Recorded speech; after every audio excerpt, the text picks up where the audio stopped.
মধ্যবিত্ত একটা ফ্যামিলির প্রত্যেক মাসে প্রায় 25 থেকে নিয়ে 27,000 টাকা খরচ হয়ে যায়। ঘর ভাড়া, কারেন্ট বিল, পানি বিল, এরপর পানি বিল দেখা যাচ্ছে বাংলাদেশে দেওয়া লাগতেছে না, কিন্তু আপনার তেল, এরপর মুদি বাজারে সবজি সব কিছু মিলায় হিসাব করলে দেখা যায় যে 25 থেকে 27,000 টাকা খরচ হয়ে যায় একটা মধ্যবিত্ত ফ্যামিলিতে। তো 25 থেকে 27,000 টাকা যদি খরচ হয়ে যায়, তাহলে আমাদের দেশের অনেক ওলামা একরাম আছে যাদের বেতন 15,000 টাকা, 20,000 টাকা, এরকম যাদের বেতন, তারা কিভাবে চলতেছে? তারা কি প্রতি মাসে 10,000 টাকা ঋণ হচ্ছে?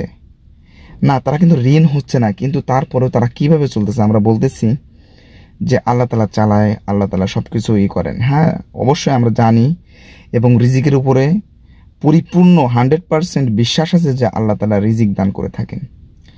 তো ঠিক আছে, তারা তাদের রিজিকের ব্যবস্থা আল্লাহ তাআলা করতেছে।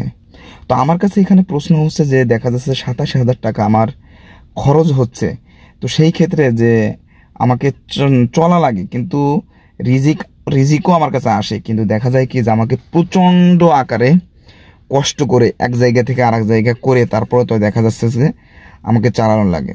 যারা ফ্যামিলি চালায়, পুরুষ মানুষ, তারাই জানে যে একটা ফ্যামিলি কিভাবে চলতেছে বা কিভাবে চালানো লাগে।